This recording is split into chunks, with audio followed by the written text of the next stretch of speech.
Welcome back to the Best PT Podcast. This is episode 3.6, discussing superficial reflexes. We have 5 superficial reflexes to discuss. The first is the abdominal reflex.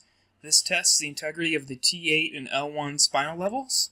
Perform the test by stroking from each quadrant of the abdomen towards the umbilicus. You're looking for contraction of the abdominals as well as the umbilicus towards the stimulus.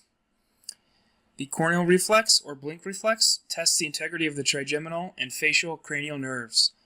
Ask the patient to look up and away from you and then stroke their cornea with a piece of cotton. What you're looking for is both eyes to simultaneously blink even though you've only tested one eye. The Cremasteric Reflex tests the integrity of the L1 and L2 spinal levels. Scratch the skin of the very proximal and medial thigh. What you're looking for is a brisk and brief elevation of the ipsilateral testicle.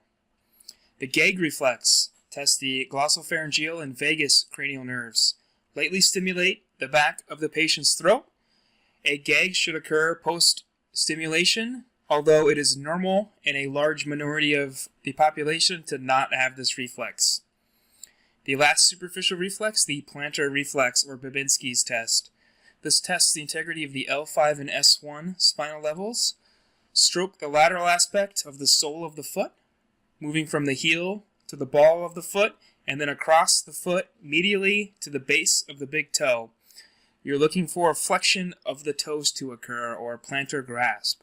An abnormal response here is the Babinski reflex, which indicates a central nervous system lesion. That's it for episode 3.6, Superficial Reflexes. The next episode, 3.7, will take a deep dive into all the different types of sensation.